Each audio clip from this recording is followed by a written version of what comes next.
गणनालघुचेतसा उदारे चरितारं तु वसुदैव कुटुम्बकम्।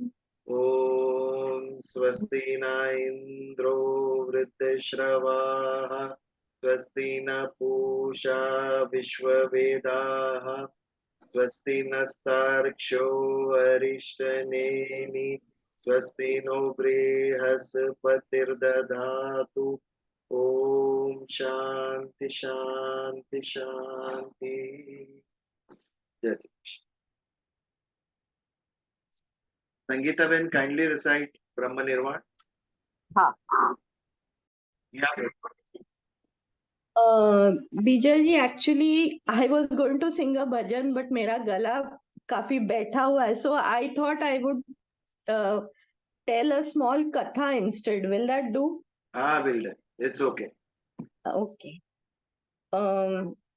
एक ये कथा मैंने कहीं सुनी हुई है. कहाँ सुनी, किससे सुनी, मुझे अभी याद नहीं है, लेकिन ये कथा याद रह गई. एक साधु संत थे, सन्यासी थे. वो यहाँ वहाँ, उनके ज्यादा कुछ पोजेशंस नहीं थे. एक झोला था, उसमें एक जोड़ी कपड़ा था उनका, एक बदन पर पहना हुआ था, एक जोड़ा उनकी झोले में रहता था. एक उनका कटोरा था, पानी पीने का कमंडलू था.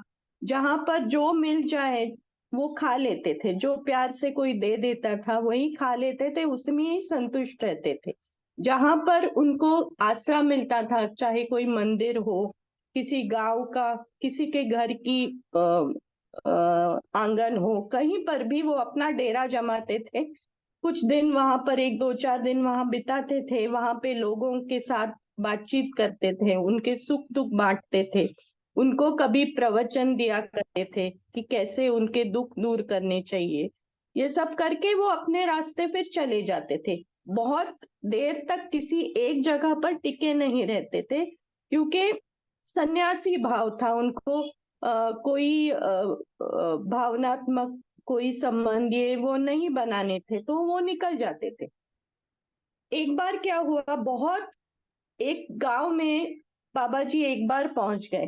तो जब भी किसी गांव में जाते तो श्रद्धा के साथ में वहां के जो गांव वाले थे वो यहाँ आकर उनको कुछ खाने पीने को देते थे, या अपने सुख दुख उनके साथ शेयर करते थे. और ज्यादा करके यही उसमें रहता था कि मुझे ये दुख है, मुझे वो दुख है. कोई सास होती थी तो वो कहती थी मेरी बहू कुछ जिम्मेदारी लेती ही नहीं है. कोई सास ऐसी भी होती थी कि बोलती थी मेरी बहू ने पूरी जिम्मेदारी उठा ली है, अभी तो मुझे पूछती भी नहीं है. कोई ऐसे बोलता था. कोई पिता को लगता था मेरा बेटा अभी इतना उसको पढ़ाया लिखाया, लेकिन वो सिर्फ अपने दोस्तों में रमा हुआ है, वो मेरे धंधे के तरफ या कुछ कामकाज की तरफ ध्यान ही नहीं देता. दूसरा कोई पिता होता था, वो कहता था अभी इतना बसा बसाया धंधा मैंने उसको सौंप दिया है, लेकिन अब मेरा बेटा जो जिस तरीके से मैं चलाता था उस तरीके से नहीं चलाता, मुझसे देखा नहीं जाता है ये सब. तो मैं क्या करूं, इससे मुझे बहुत दुख होता है. कोई कोई कुछ कहता तो कोई कुछ कहता. तो बाबा जी एक ही उनको उत्तर देते थे कि आप अपना कर्म करिए. आप अपना जो संस्कार आपने देने हैं अपने बच्चों को, या जो कुछ आपका कर्तव्य उस आश्रम में, जैसे ब्रह्मचर्य आश्रम होता है, गृहस्थ आश्रम होता है, वानप्रस्थ होता है, और फिर संन्यास आश्रम होता है.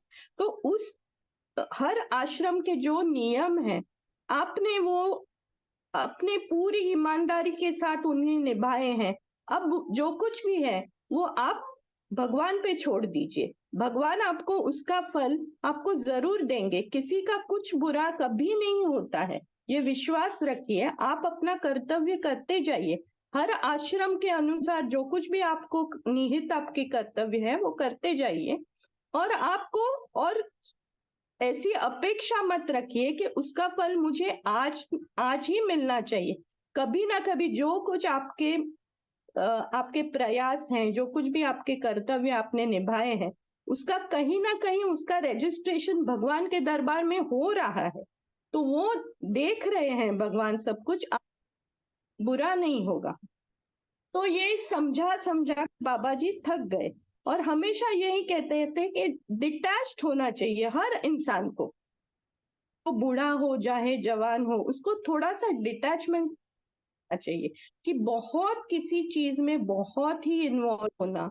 तो क्या होता है कि जैसे गीता में कहा गया है, कर्मण्येवाधिकारस्ते माँ फलेषु कदाचन, उसका ये मतलब नहीं है कि आपके फल की अपेक्षा नहीं करनी चाहिए, लेकिन जो फल अपने हाथ में नहीं होता है वो हमने भगवान के ऊपर छोड़ देना चाहिए अपना कर्तव्य करके।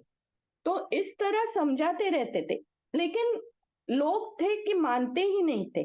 एक बार एक गांव में पहुंचे और हर जगह की यही कथा थी कि वही वही वही बातें उनको सुनने को मिलती थी और वही बाबा जी भी वही उपदेश करते थे। तो एक बार बाबा जी को लगा इनको सिर्फ उपदेश दे के कुछ फायदा नहीं है, कुछ ऐसा करना चाहिए कि सच में उनको समझ में आए कि डिटैचमेंट क्या होता है।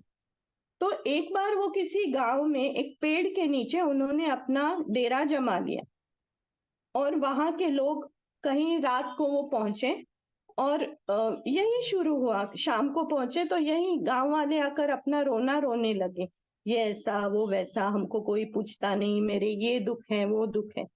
तो बाबा जी ने कुछ नहीं कहा। रात बीत गई, सुबह सुबह हो गई, तो लोग कोई उनके लिए नाश्ते के लिए कुछ प्रबंध करके कुछ लेकर आए। तब उन्होंने देखा कि बाबा जी वो जो बड़ा पेड़, जिस पेड़ की छांव में वो बैठे थे, उस पेड़ को आलिंगन देके बुरी तरह से रो रहे हैं।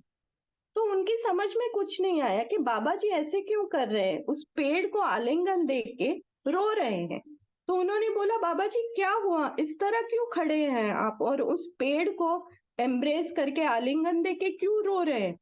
तो वो बोले, देखो भाई, पेड़ है, पेड़ मुझे सब कुछ दे रहा है, मुझे छांव दी है पेड़ ने, मुझे यहाँ के मीठे मीठे फल में खा के मैं तृप्त होता हूँ, अपनी भूख मिटाता हूँ।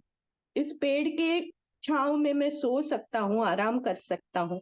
बहुत सारी बातें हैं इस पेड़ पे जो पक्षी है मधुर संगीत सुना रहे थे, उसको उनको देख के मुझे आनंद आता है। लेकिन अभी मैं उस पेड़ के प्रति थोड़ा सा प्रेम जताने को गया, अब ये पेड़ मुझे छोड़ता ही नहीं है, मुझे बिल्कुल छोड़ ही नहीं रहा है। मैं क्या करूं, मैं कोई आके मुझे छुड़ाओ, मैं पेड़ मुझे नहीं छोड़ रहा है। तो वो बोले, वो हंसने लगे, गांव वाले बोले, बाबा जी आप इतने ज्ञानी हैं और आपको नहीं पता कि पेड़ किसी को पकड़ नहीं सकता है, आपको कैसे पकड़ा उसने? तो बोले, नहीं नहीं बिल्कुल नहीं, मुझे छोड़ ही नहीं रहा है पेड़। तो उन्होंने क्या किया, फिर गांव वाले आए, उनको छोड़ने का प्रयास कर रहे थे कि उनका हाथ पकड़ के खींचा, फिर बोला, बाबा जी छोड़ दो, आपने पेड़ को पकड़ा हुआ है, पेड़ ने आपको नहीं पकड़ा, आप ही हैं जो पेड़ को पकड़े हुए हैं, छोड़ दीजिए। तो बोले, नहीं नहीं, मैं पेड़ को छोड़ूंगा तो मैं गिर जाऊंगा, मैं कैसे पेड़ को छोड़ता हूँ, लेकिन पेड़ ने ही पकड़ के रखा है मुझे, मैंने पेड़ को पकड़ा ही नहीं है।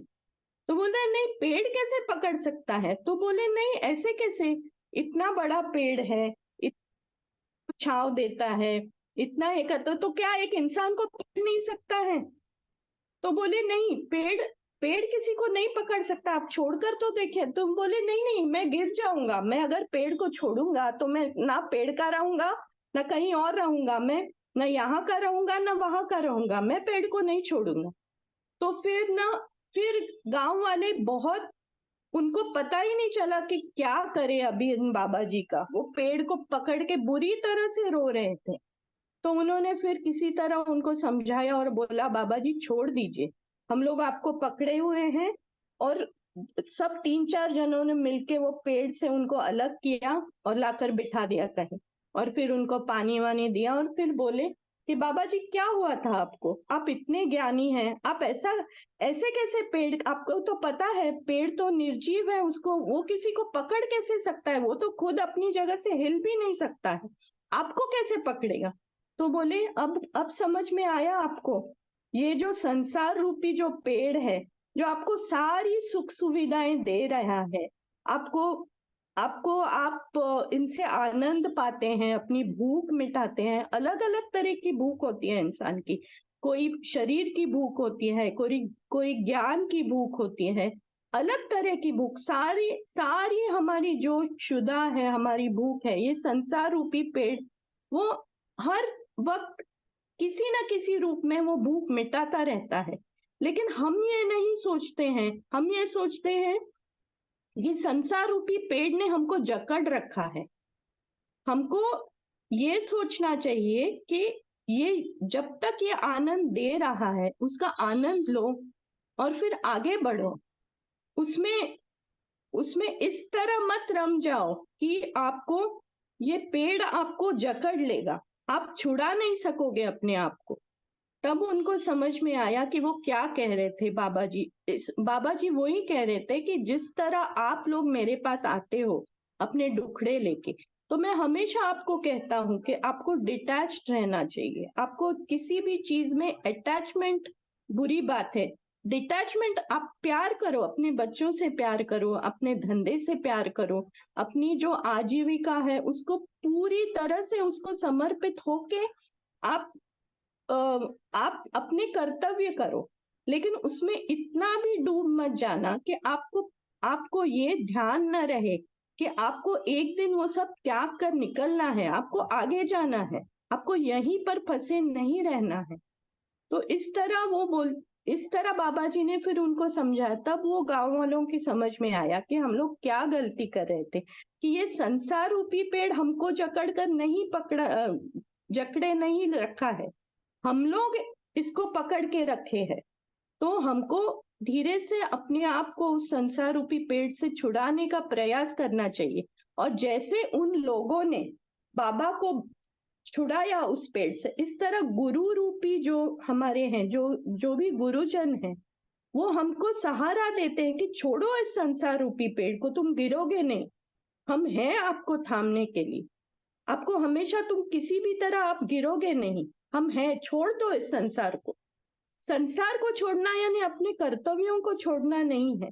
संसार को छोड़ना यानी उसके अंदर जो अपना डिटैचमेंट है, वो मन जो है वो उसी में रहता है, बिना अपना जो कुछ भी जो पारमार्थिक सुख है, अपना पारमार्थिक निजी स्वार्थ है कि हमको मोक्ष प्राप्ति करनी है, तो वो सुख, वो अपना उद्देश्य भूलकर हम जो संसार रूपी पेड़ को अपने आलिंगन देकर बैठे हैं, उससे गुरुजन हमको छुड़ाने की कोशिश करें कि चलो मेरे साथ, छोड़ दो इसको, मैं हूं तुमको पकड़ने को। तो वो हमको मानना चाहिए। तो तभी गांव वालों को समझ में आया कि ये जो संत हैं वो क्या कह रहे थे। तो यही मेरी कथा समाप्त होती।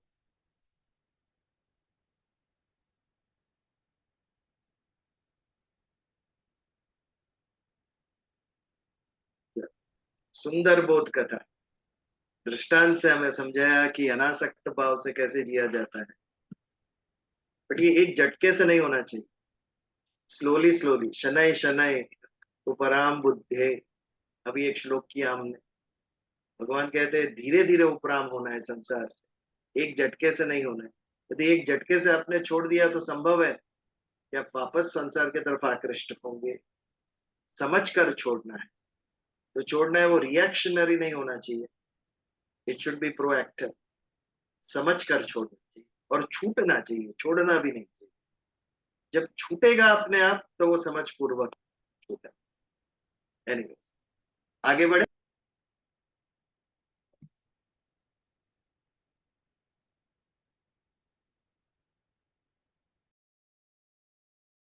आप म्यूट पे हो बीजे।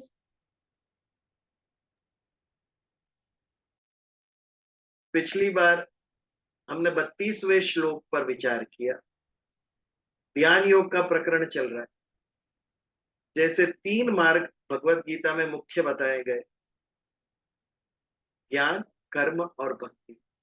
ये तीनों मार्ग के द्वारा हम मोक्ष प्राप्त कर सकते हैं। जो हमारा परम पुरुषार्थ है वो सिद्ध कर सकते हैं। वैसे ही अन्य मार्ग भी है।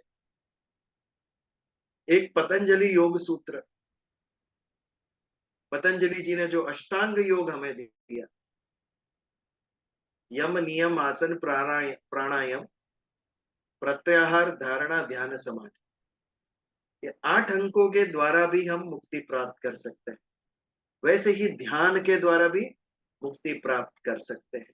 ध्यान की प्रक्रिया आगे के श्लोकों में हमने समझी। ध्यान यानी एक तत्व के ऊपर मन को लाके जकड़ देना, बांध देना। मन अगर संसार में भटकने लगा तो ये पेड़ हम कभी छोड़ ही नहीं सकेंगे। ये पेड़ पे इतने सारी लालच है, इतने सारे भोग है, ये सब लालच जो संसार में, उसके प्रति हमारी इंद्रिय आकृष्ट होती रहेगी, इच्छाएं उत्पन्न होती रहेगी, और ये संसार वृक्ष का त्याग हम कभी नहीं कर सकेंगे। इसके लिए पहले मन को एक तत्व के ऊपर लगाओ। पंचाक्षर ओम, ओम नमः शिवाय, 5 अक्षर, या केवल जो प्रणव है, इस ब्रह्मांड का प्रणव ओम, उसके ऊपर ध्यान लगा हुआ, कि अन्य किसी तरफ आपका मन विचलित न हो। ये ध्यान की प्रक्रिया।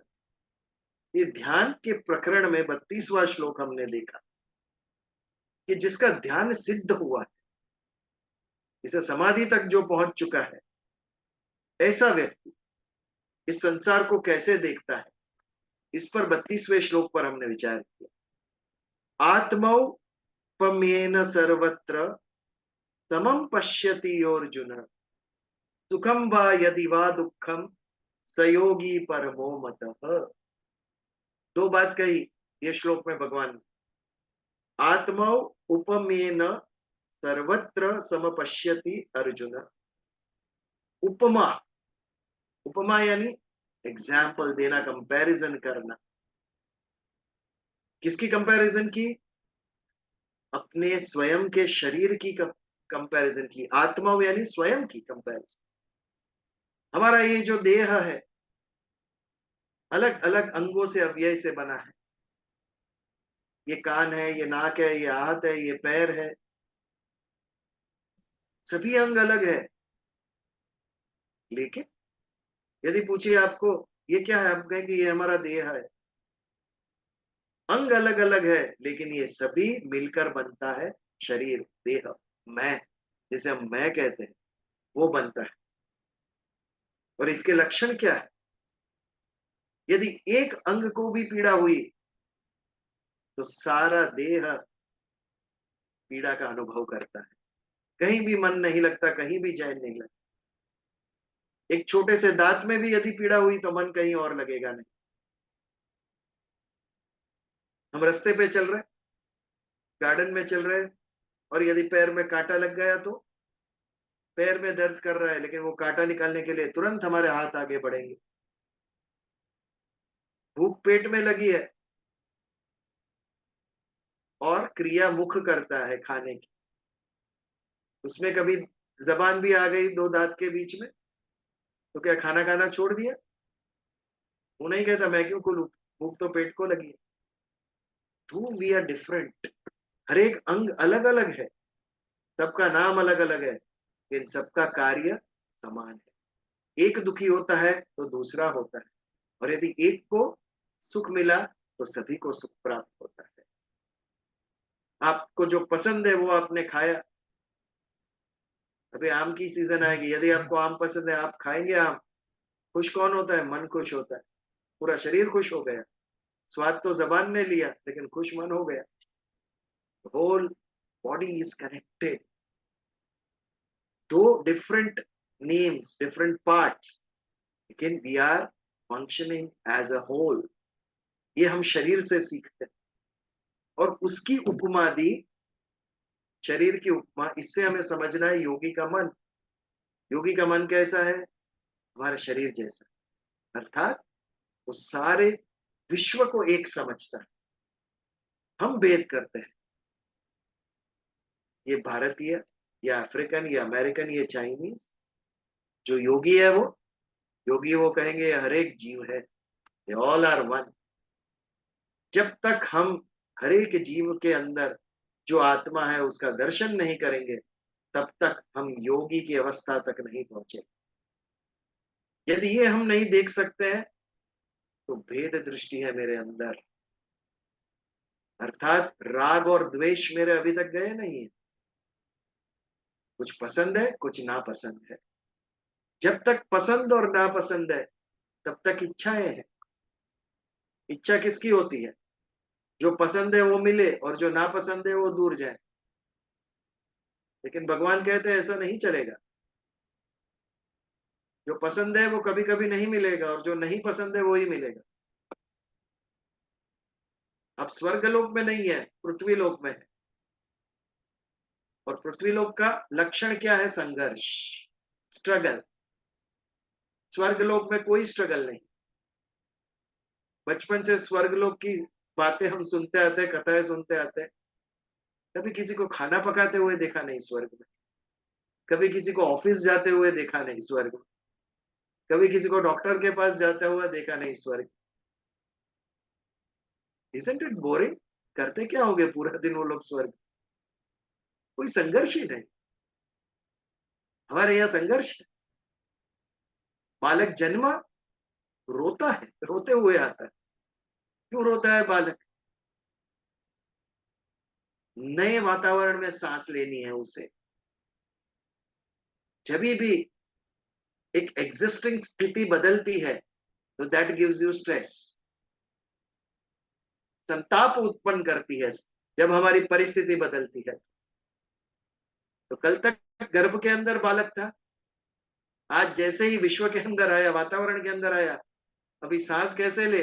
न्यू स्टाइल, परिस्थिति बदली उसे और ये स्ट्रेस क्रिएट किया और उससे बालक चिल्लाता है, रोता है। पहले सांस लेता है तब रोता है और अंत में जब सांस छोड़ता है तब भी रोता है। उसके बीच में भी संघर्ष। क्यों संघर्ष करता है? यदि तेरे जीवन का सभी कुछ तेरे सिर पे लेके घूम रहा है तो ये होगा। थोड़ा कुछ भगवान को भी दे दे। अंत काले च मामेव स्मरण मुक्ता क्लेवरम। भगवान को कहे तूने जन्म दिया है, तू ले लेगा तब मैं तैयार हूं। We are not ready, that's why there is stress. यह प्रयाति स मदभाव याति नास्त्यत्र संशय। तूने जन्म दिया है, तू ही ले लेगा मुझे। ये जीवन तेरा प्रसाद है। और क्या होगी अगर अगर कोई संघर्ष है जीवन में, नहीं कुछ भी मम्मी से बात नहीं हुआ। वो भी हम सहन करेंगे। अगर कोई प्रसाद मिला वो भी हम एंजॉय करेंगे, क्योंकि ये मनुष्य लोक है। प्रारब्ध से सुख और दुख आएंगे ही। जैसे रात्रि और दिवस का चक्र चलता है, वैसे सुख और दुख का चक्र चलता ही रहेगा। Nobody has control over it. तो एक शरीर की उपमा, ये सारा संसार एक ही है। भले ही हम सबके नाम अलग है, अलग अलग अंग के जैसे, अलग अलग अव्यय के जैसे, लेकिन हमारा फंक्शन जो है उसमें एक तादात्म्यता है। हम सब मिलकर जिएंगे क्योंकि हम सब एक है। पूर्णमदः पूर्णमिदं पूर्णात् पूर्णमुदच्यते। मैं पूर्ण का अंश हूं। पूर्ण में से पूर्ण निकालने के बाद भी शेष रहता है, वो भी पूर्ण है, वो भी अपूर्ण नहीं होता। ये आत्मदर्शन जब होगा तब हम योगी कहलाएंगे। अर्थात जो योगी है उसके लिए समता आ जाती है, न राग न द्वेष, सब एक है। ऐसा जो व्यक्ति है वो सुखम वा यदि वा दुखम स योगी परमो मतः। परम योगी है वो जिसको सुख या दुख दोनों स्पर्श नहीं करते। हम केवल सुख की अपेक्षा करते हैं, दुख नहीं आना चाहिए। भगवान कहते हैं सॉरी, असंभव। पैकेज है ये, 3 नाइट्स 4 डेज। यदि सुख चाहिए तो दुख को भी भुगतना ही पड़ेगा। 2 sides of the same coin. तो इसका उपाय क्या भगवान? सुख का भी त्याग कर, दोनों से उपराम हो जाए। उत आसीन, उत आसीन हो जाओ। उत यानी ऊपर, आसीन यानी बैठना। आज तू सांसारिक कीचड़ में खेल रहा है, कुश्ती लड़ रहा है, रोज सुबह उठ के संयोगों से अलग अलग सिचुएशन लाइफ तेरे तरफ फेंकती है और तू उसे कुश्ती कर रहा है। खुद आसीन हो जा, ये सबसे ऊपर बैठ जा। जब तक इसमें तू अटैच्ड है तब तक ये सुख और दुख तुझे स्पर्श करते रहे। लेकिन जब अपने आप को तू ऊपर उठा देगा तो ना सुख की अनुभूति ना दुख की अनुभूति। ये योगी के मन की अवस्था। ये कब आती है? ये ज्ञान के द्वारा आती है कि मैं शरीर नहीं, मैं आत्मा हूं। सुख और दुख कौन भोग रहा है? शरीर भोग रहा है। सोचिए जरा, जितने भी सुख और दुख आते हैं कौन भोग रहा है? आत्मा भोग रहा है? बिल्कुल नहीं, शरीर भोग रहा है। आत्मा का तो स्पर्श भी नहीं होता है, वो तो केवल दृष्टा है, देख रहा है, भगवान की लीला देख रहा है। भगवान ने इस जीव को जो बुद्धि दी है, उस बुद्धि के द्वारा वो क्या रिएक्शन देता है ये सिचुएशन में, आत्मा बैठ के देख रहा है। वाइस कौन? चैलेंजेस तो सभी के जीवन में आते हैं, बट हम कितने समझदार है वो इससे सिद्ध होगा कि उस सिचुएशन में हम रिएक्ट कैसे करते हैं। How we react in that situation, कैसे लेते हैं उसको, ये सिद्ध करेगा कि हमारी समझ कितनी पक्की है। नेगेटिवली लेंगे, पॉजिटिवली लेंगे, रिएक्ट करेंगे, ये कैसे होगा? शनै शनै, धीरे धीरे सत्य के संग से मेरी समझ मजबूत होती है। सत्संग में कोई डिग्री नहीं मिलती। 3 साल हो गए, अभी कौन सी डिग्री देना है? पॉसिबल। बट इसमें जो समझ बढ़ी उसका कोई मापदंड नहीं, कोई बैलेंस शीट आपको टैली नहीं कर रही है। यहाँ पे बहुत कॉम्प्लेक्स चीज से आप डील कर रहे हैं, ह्यूमन माइंड। ये माइंड जो हर एक सिचुएशन में अलग अलग अलग रिएक्शन देता है। ये केमिस्ट्री की लैब नहीं है, लिटमस पेपर एक में डालो तो ब्लू, एक में डालो तो रेड। यहाँ 25 कलर निकलते हैं, हर टाइम अलग कलर। That is life. हम सुबह अलग होते हैं, शाम को अलग होते हैं। एक ही व्यक्ति सुबह हमसे हंस के बात करता है तो दोपहर को शायद ना करे। मन में जैसे समुद्र में तरंग आती है, ऐसे तरंग आती रहती है। कभी हाई यू फील, कभी लो, फॉर नो रीजन, कोई कारण नहीं है। और आज मैं डिप्रेस फील कर रहा हूं, क्यों हो रहा है ऐसा? किसी को नहीं पता। ये मन का स्वभाव है। चंचलता और इच्छा करना, ये मन का स्वभाव है। प्रकृति से प्राप्त है मन, उस पर आपका कोई कंट्रोल नहीं। वो अपना कार्य करेगा ही। सृष्टि अपना कार्य करती ही रहेगी, पानी बहता ही रहेगा। जो पानी बह गया वो वापस आएगा नहीं, वैसे ही समय जो निकल गया वो वापस नहीं आएगा। You have to flow with it. दृष्टा की तौर पे देखिए बहता हुआ समय, तब जाके आपको जीवन समझ में आएगा। हम उसके अंदर इन्वॉल्व हो जाते हैं और फिर हमें जीवन क्या है ये समझ में ही नहीं आता।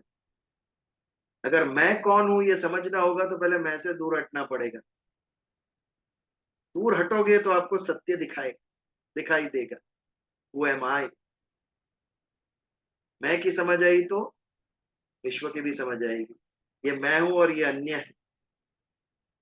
मेरी और अन्य की समझ आई तो द हायर फोर्स, उसकी समझ कल्पना होगी कि मेरे और अन्य के सिवा कोई एक हायर सेल्फ, कोई एक तत्व है, नियंत्रक है, जो सारे ब्रह्मांड को चला रहा है। सारे ब्रह्मांड की शक्ति, सारे ब्रह्मांड की, संसार की ऊर्जा का स्तोत्र है वो। ये समझ में आएगा। हु एम आई, अतो अतो ब्रह्म जिज्ञासा। यहां से शुरू होती है फिलोसफी। ब्रह्म क्या है ये समझना है। तो सुखम व यदि वा दुखम स योगी परमो मत। भगवान कहते हैं मेरे मत में वो परम योगी है जो सुख और दुख से ऊपर उठ गया। तो ये था हमारा 32वां श्लोक। इससे आगे बढ़ते हैं 33वें श्लोक के ऊपर।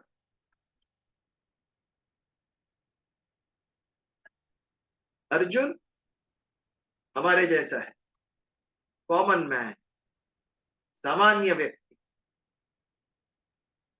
विश्व का श्रेष्ठ धनुर्धर होगा, वो उसका फिजिकल स्किल था, लेकिन मन से आप और हमारे जैसा ही, अंदर से कोई अलग नहीं था वो। तभी तो विषाद ने, मोह ने घेर लिया उसे, कैसे लड़ो। और भगवान ने जब योगी के दो गुण बताए, जो सारे संसार को अपना समझता है और जो सुख और दुख से ऊपर है, तो अर्जुन क्या कहता है, बहुत सरल भाव से वो कहता है, योयम योगस्त्वया प्रोक्तः साम्येन मधुसूदन एतस्याहं न पश्यामि चंचलत्वा स्थितिं स्थिराम।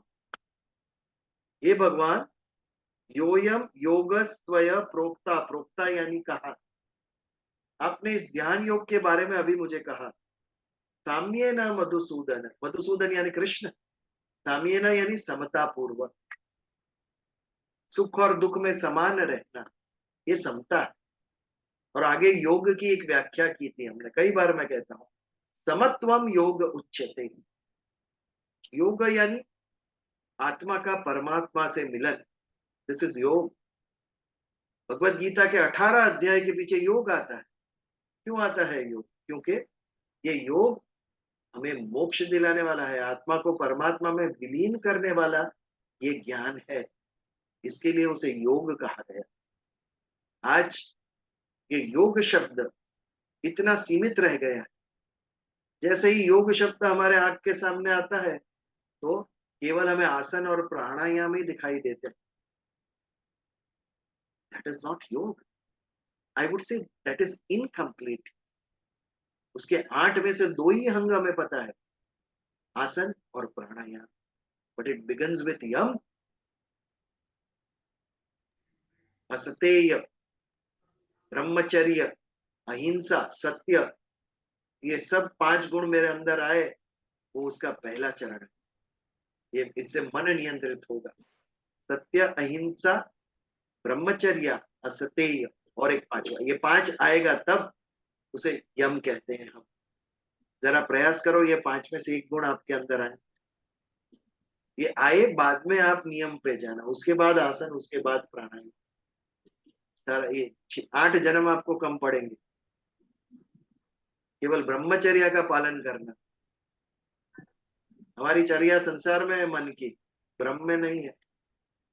ब्रह्मचर्या कितनी बार है?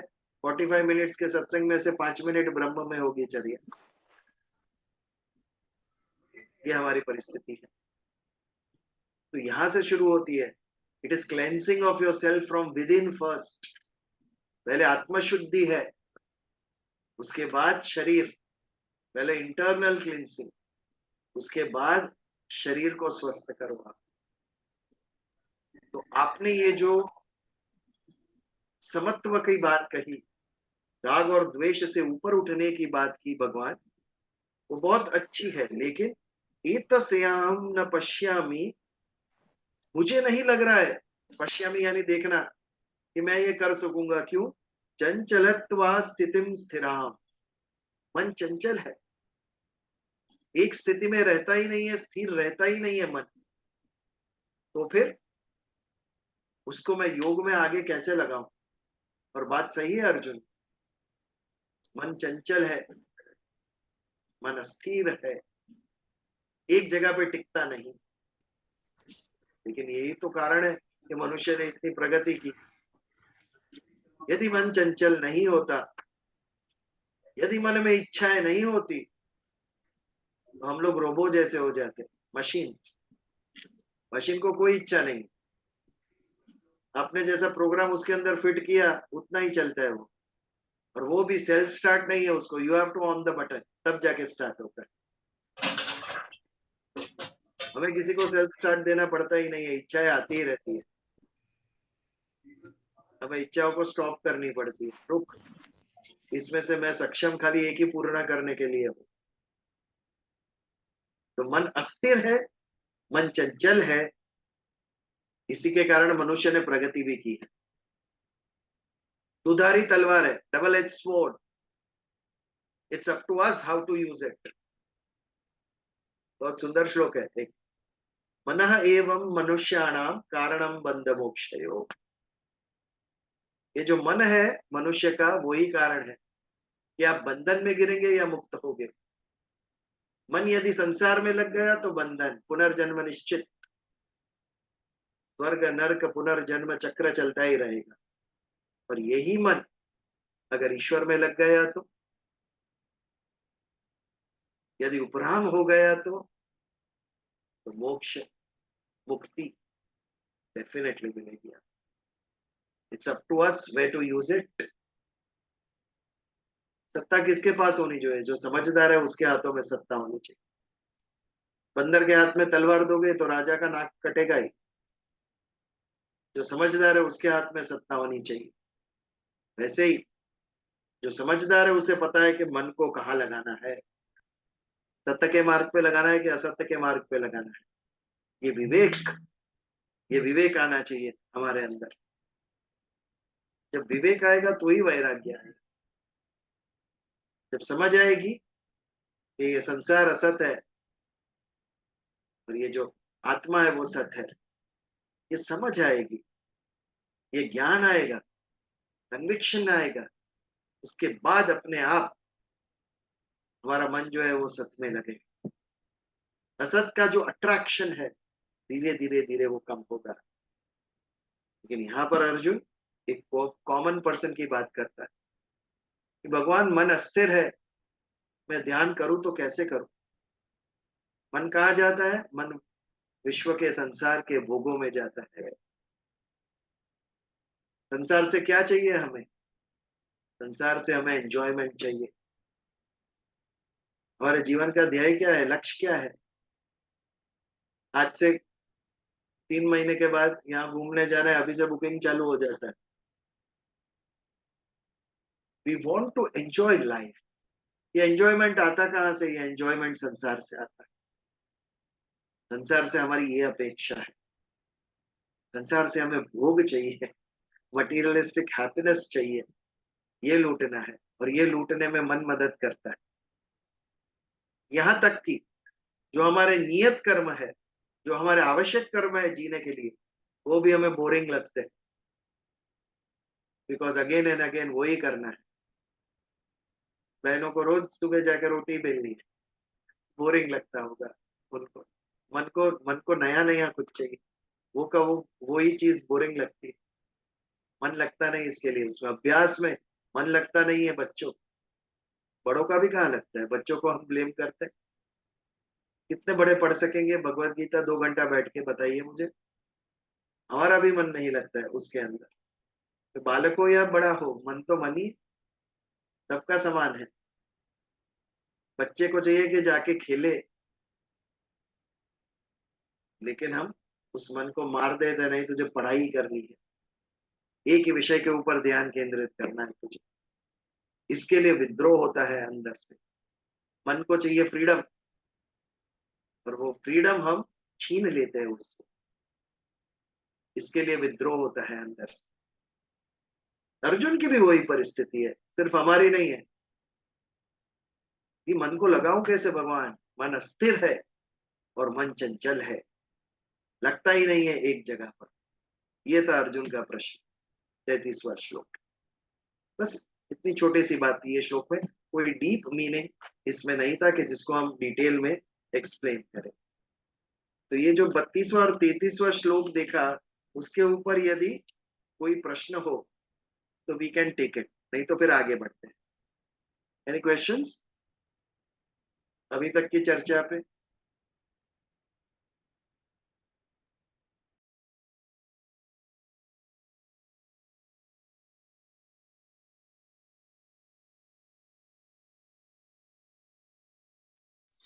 हाँ, जो मन है चंचल है तो उसे स्थिर हम कैसे कर सकते हैं?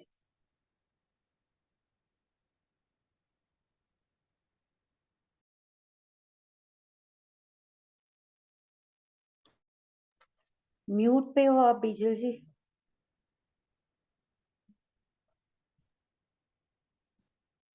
जो आपका प्रश्न है वही अर्जुन का प्रश्न है। 34वें श्लोक में भगवान को वही पूछता है वो, और भगवान उसका उत्तर देंगे 35वें श्लोक। तो बस वही हम बात ले रहे हैं कि मन को स्थिर करे कैसे, ये उसका उपाय क्या है, ये बात। Anything else? इसका आंसर हम दे रहे हैं अभी जो आगे के श्लोक है उस। चलो तो आगे बढ़े। 34 श्लोक, आत्म संयम योग, अध्याय 6। चंचलम ही मनः कृष्ण प्रमाथि बलवद दृढ़म तस्याहम निग्रहम मन्ये वायोरीव सुदुष्करम। जरा डिटेल में पूछा अर्जुन। चंचलम ही मनः कृष्ण, चंचल तो है ही ये मन। प्रमाथि बलवद दृढ़म, और कैसा है मन? बलवद यानी शक्तिशाली है मन, दृढ़ है मन, प्रमाथि है मन। प्रमाथि यानी सर्वनाश करने वाला। आपका जो मन है वो सर्वनाश कर सकता है, आपका मन है वो सर्व सर्जन कर सकता है, ऐसा है मन। तस्या हम निग्रहम मन्ये, इसका निग्रह कैसे करूं, इसको पकड़ू कैसे, ग्रहण कैसे करूं इसको, ये मन को। मन तो छूटना चाहता है, मन तो उड़ना चाहता है, उसे बांध के कैसे रखूं मैं? वायुरीव सुदुष्करम, मन वायु जैसा है। वायु को पकड़ना जितना दुष्कर है, मन को पकड़ना भी उतना ही दुष्कर है। तो ऐसे मन को हे कृष्ण मैं कैसे पकड़ू? प्रमाथि है, बलवद है, दृढ़म है। ये चाहिए मतलब चाहिए, बालहट, स्त्रीहट, राजहट, इसके सामने किसी का कुछ भी नहीं चलता। क्यों? मन दृढ़ है, चाहिए मतलब चाहिए। एक बालक रो रहा था, बहुत ही रो रहा था, अपने माँ बाप की सुनता ही नहीं था। तो कंटालकर बालक को बीरबल के पास लेके आए। बीरबल जी को पूछा, आप चतुर है, बताइए कि ये बालक शांत कैसे होगा। बीरबल ने भी बहुत प्रयास किया, लेकिन बालक शांत हुआ ही नहीं। तो फिर राजा अकबर को जब ये पता चला तो उन्होंने बीरबल को बुलाया। कहा, बीरबल आप एक बालक की इच्छा पूर्ण नहीं कर सकते, उसके मन को समझा नहीं सकते, आप तो इतने चतुर है, आपसे भी ये संभव नहीं है, लाइए उसे मेरे पास लाइए। बीरबल ने कहा, सर आप प्रयास कीजिए। अकबर ने बुलाया बच्चे को और कहा, क्या चाहिए बेटा? बालक ने कहा, केला चाहिए। अकबर ने कहा, देखो कितना सिंपल है। बीरबल को कहा, लाओ एक केला। बीरबल ने केला लाया, बच्चे ने केले के 2 टुकड़े कर डाले और फिर रोने लगा वापस। अकबर ने कहा, क्या चाहिए? बालक ने कहा, केला चाहिए। अकबर ने कहा, ये केला ही तो है, और भी एक केला चाहिए? नहीं, यही जोड़ के दो मुझे वापस, ये टूटा हुआ केला ही जोड़ के चाहिए मुझे। और फिर रोने लगा वो। बालक का मन कोई नहीं पकड़ सकता, और दृढ़ता, ये तोड़ा हुआ केला ही जोड़ के राजा मुझे वापस खिलाओ, मुझे अन्य कोई केला खाना नहीं। बालक का मन है, इलॉजिकल बात करेगा, अनरीजनेबल बात करेगा। लेकिन व्यक्ति जब जिद पे आता है तब लॉजिक रीजन कुछ याद नहीं होता है उसको। राजहट भी ऐसी और त्रिहट भी ऐसी, 3-4 हटें बताइए आप। एक बार जिद मन पकड़ लेता है, मन में जिद बैठ जाती है, तो वो किसी की सुनता नहीं, ऐसा हो। एक राजा ने, बात सत्य है कि कहानी है मुझे पता नहीं है, लेकिन वो घूमने गया था तो उसे पैर में कांटा लग गया, तो उसने आदेश दिया कि सारे राज्य में चमड़ा बिछा दो ताकि मुझे कांटा ना लगे। फिर उसके मंत्री ने आके कान में कहा, महाराज खाली आप चमड़े के जूते पहन लो ना, तो भी आपको कांटा नहीं लगेगा।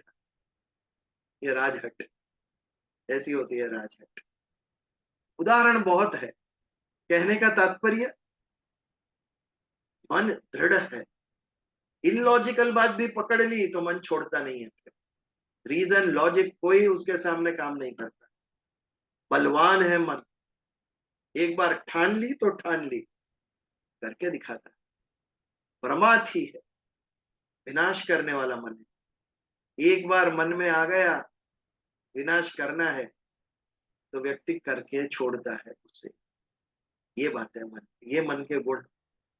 ऐसे भयंकर मन को जो वायु जैसा है, उसको मैं कैसे पकड़ू?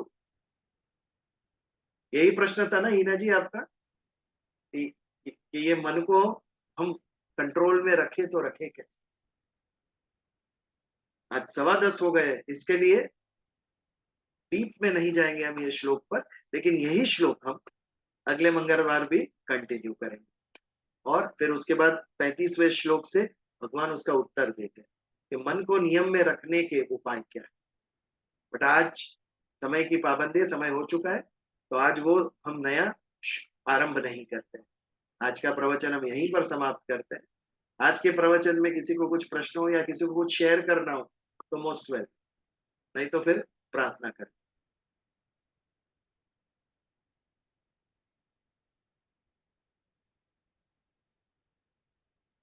चलिए प्रार्थना करें।